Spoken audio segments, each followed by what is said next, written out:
Okay, so this is chapter 10. We're going to review back from Wednesday night. Excuse me. There was a error that we caught after everyone else left. It was on this one, and it was in finding the power. We took it to the right. We used the right formula. We did everything right. We had this 0.86, but that's not the power. Power is 1 minus beta, and that's what I had forgotten. So our power is really 0.14. Okay, so when you do a power calculation, what you always want to remember is that when you do the power, it's 1 minus the beta. Okay, so we calculate beta, but then to get the power, 1 minus beta. So that'll get you on track with that. So now let's pop out of here. I think we did look at everything else as far as intervals. We looked at these other examples. So tonight I want to focus on the paired T test. So let's go ahead and talk about what a paired T test. So I alluded to it. It's doing what we sort of did here. We have two samples, but the samples are paired. They're like same sample with a different method. So like in education, a pre-test and a post-test, the same person's taking it. Those results are paired to the individual who took the pre-test, post-test. So we have to work with them as pairs. And so we have this paired data, so two different samples, but what we have to do is the samples, each item has to be paired up piece by piece. So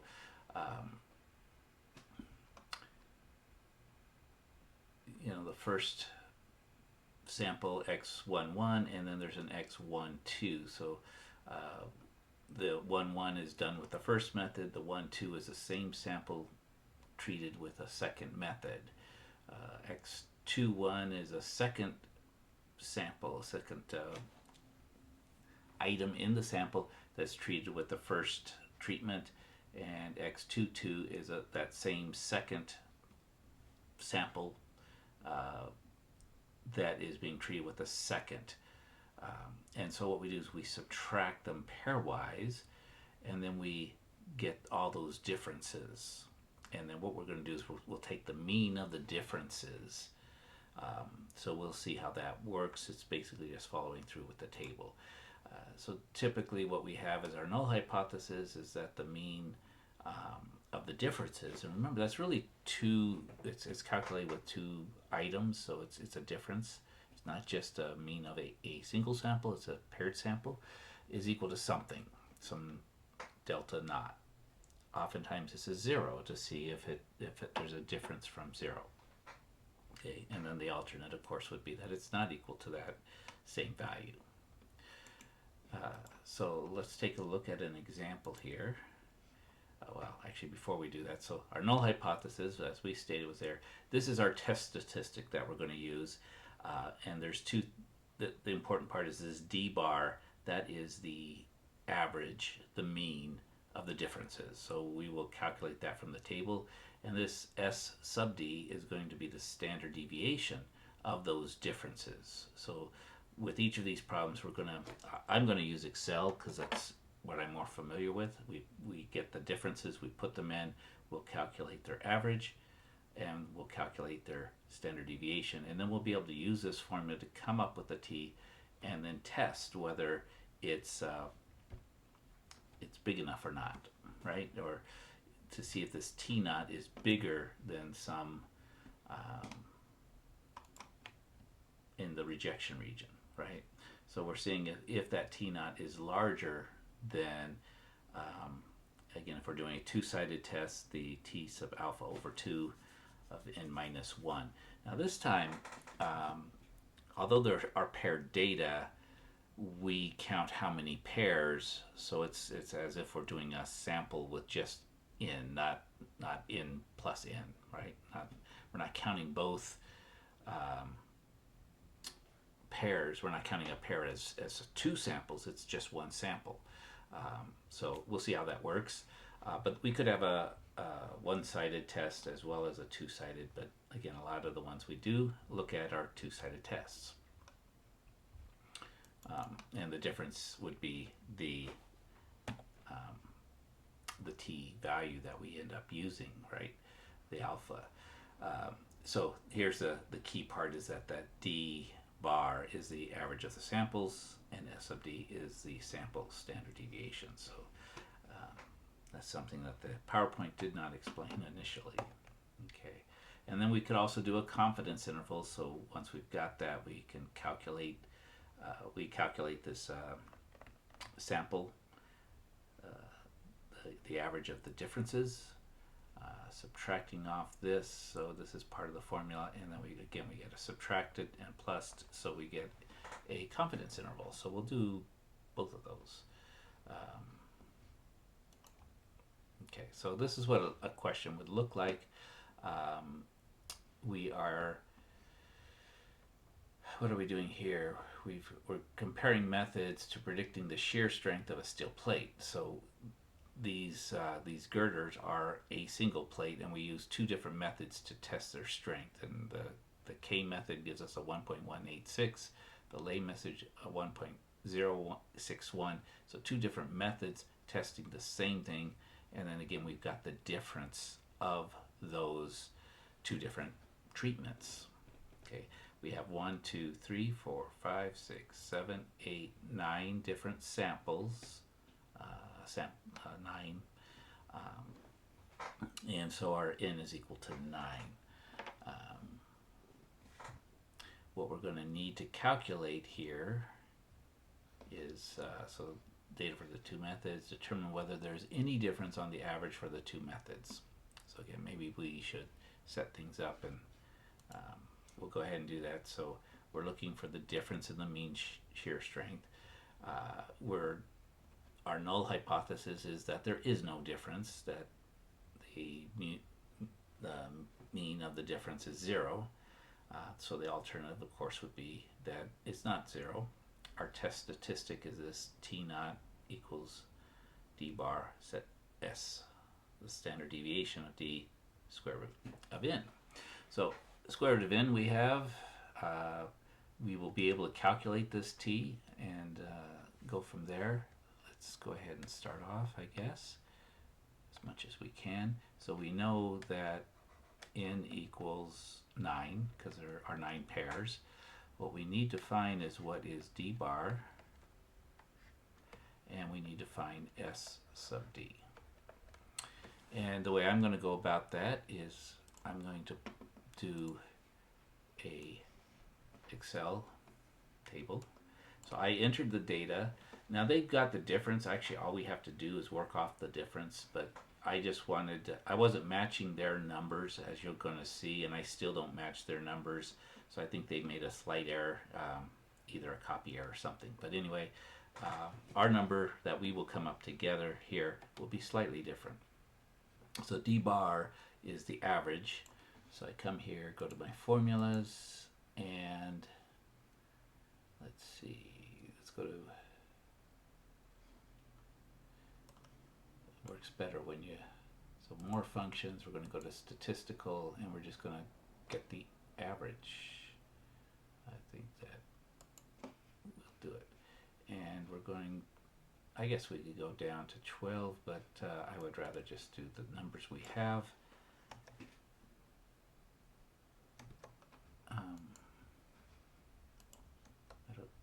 Why doesn't it? There we go. Okay, so 0.2739 if we round that to 4 decimal places. So you can also, the nice thing with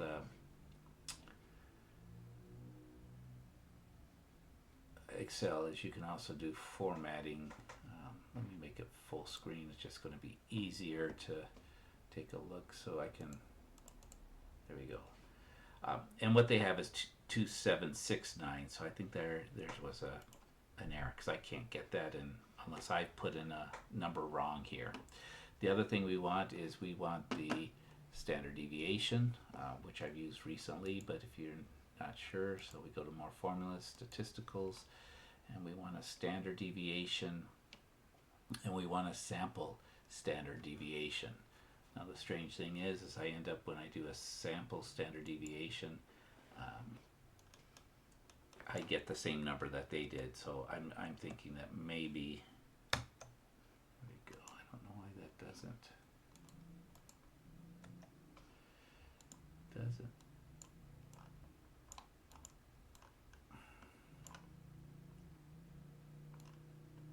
we go.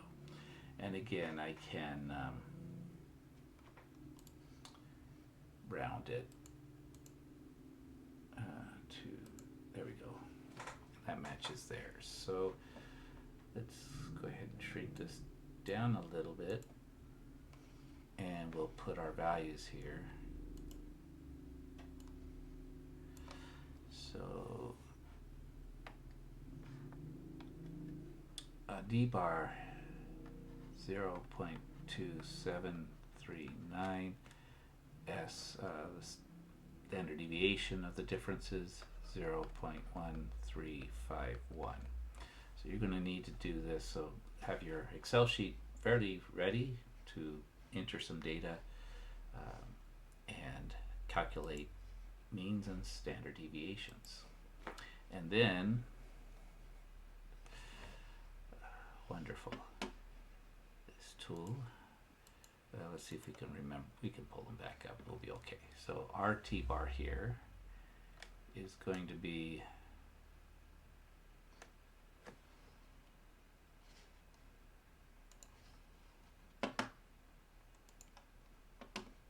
0.237. I'll put that over on my other screen. I'll still be able to see it. Just remember, yes, this thing doesn't.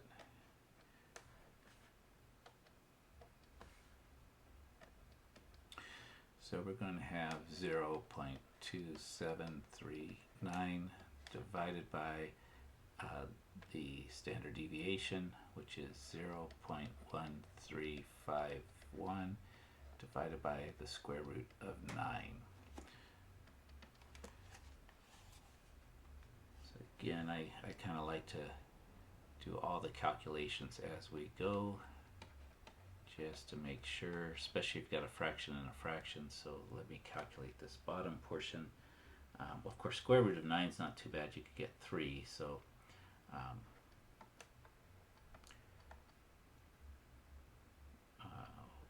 1351 divided by 3, right? And again, just for order of operations, making sure everything gets plugged in correctly. Divided by 3. And I know some of you are using Excel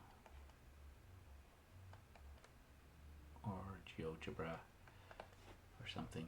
So then we divide these out. So 0.2739 divided by 0.0450.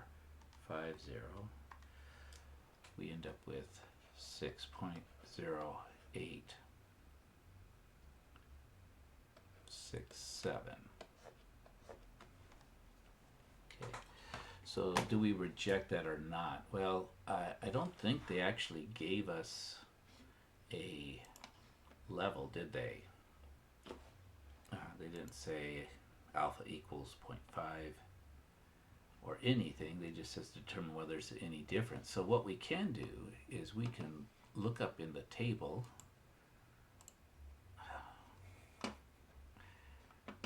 Every time I change that, right? So we can come here, look at the table, and just remember it was 6 point something. We have 8 degrees of freedom, n minus 1, and we look over here. We could come all the way to the end, and our number was 6 point something.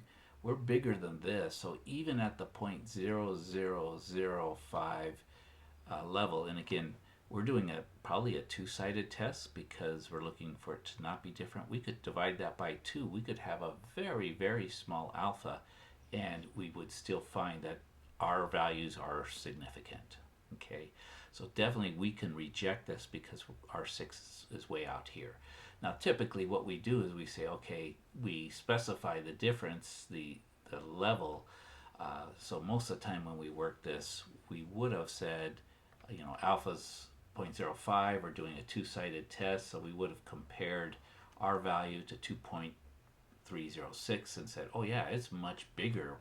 Our t value was 6 point something, right? So we can reject easily. But what they've done is just they got a little lazy and said, hey, yeah, we can reject it at this level. The problem is if you're doing research and then you say, yeah, we can reject at this level, it's kind of, you're really supposed to set the level first of what you're looking to reject. But I guess if your values are big enough, you just don't care. But that's how they've gone about it. And what I will do is let's go ahead and take a look at exactly what they did from here. So they say reject if the p-value is less than 0.05. Again, for a two-sided test, we would be looking at 0.025. They calculate, they got 6.15, but look at this, they've got this 2769. I was not able to get that. I get 2739. I do get the same thing they got for their standard deviation. So anyway, our numbers are a little different, but then this conclusion was really throwing me. How did they get this 0.0005 8 degrees of freedom? Well, they just looked and said, hey, our number's so big, we can go all the way out here. We can certainly reject at this, so definitely we can reject at the 0.05. So the p is, if you look at a p-value, you would take this number, the 0.0005, multiply it by 2, so our alpha at 0.001 we can reject it, or our p-value. Certainly it's less than that, so it's going to be less than the 0.05. So that's how they approached that one. Okay, finally we have this last example, again a paired t-test and finding a confidence interval. So a 90% confidence interval, we'll look up that one. Okay, so we've got over here, we've got 14 pieces of data, paired data, right? We've got their difference. Remember to get the confidence interval. They actually, they gave us, this must be D bar that they've given us. They've given us S sub D, 1.62. So if you took the average here, you should get 1.21. Let's just go ahead and check it, because I want to, this is what you're going to need to do in each of the homework problems. So I'm not going to enter in all of them. You could, if you want to double check what they're doing. Let's just go with the difference. So I'll delete this stuff here. And actually, yeah, we'll delete these. We've got 14 pieces of data, so let me give myself a little bit more room. And I'm just going to put in the differences. So 19.2, 5.6, negative 0.6,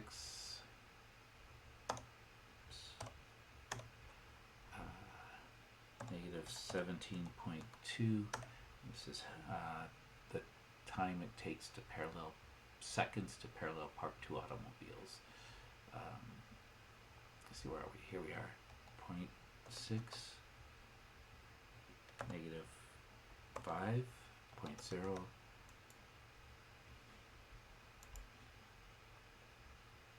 seven, 26, 5.8, 1.2, negative 6.2, 0.6, 4, negative 24. Okay, so to get our average, we're going to go to our formulas, and we just need to make this bigger. We'll go to statistical. go for the average. So there's our average, and then and I think that's what they were giving us, right? 1.213, 1.21, that's it. And then standard deviation, sorry guys, standard deviation of a sample, so that's the one we want there, and we want these numbers here. What it's doing to me, but anyway, there, that's what I wanted. 12.68. Okay, so those numbers they gave us, that's great, but in the homework generally they don't give it to us, we actually have to calculate them. So we'll use those, and for the confidence interval, we use this formula. It's d bar minus this t-value times the standard deviation divided by n. So and then we subtract it, we add it. So we need to look up this t, and well, 90%, right? So that's alpha would be 10%.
By the standard deviation, 12.68, divided by the square root of n, which is 14.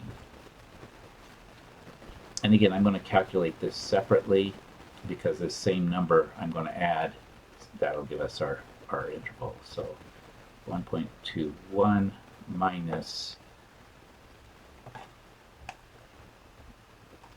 let's just calculate it here, 1.771. We multiply that times 12.68, and then we'll divide it by square root of 14.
obviously the treatments sometimes result in a positive difference where on deal number 2 took less time, whereas sometimes it takes more time. So it's kind of like it's going from 0. So it's not like one method is better than the other. It depends on just the vehicle that's being tested. So we can't say there's a difference.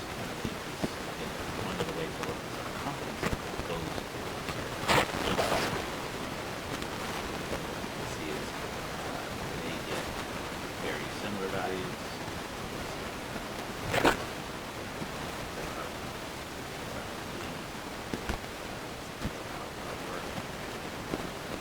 Work here, so negative 4.79 is 2.1, and they tell us that yes, because this confidence interval includes 0,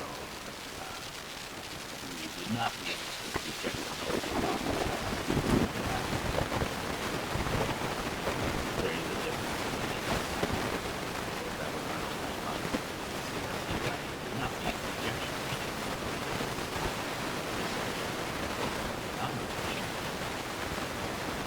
So that's paired samples. We've got basically two main things that are different for the paired samples. The main thing is that you've got to calculate the average of the differences. So you're subtracting them. You really are working with it like it was a single sample. Difference. So we just n minus 2. We're not looking at two different samples anymore. So there are 2 items that paired samples. And then also we have to calculate this standard deviation of it. The problems going back 4 problems, so some of the problems they don't do that for you. You have to do that yourself. Look up your t-value to reject, confidence interval, and then there's also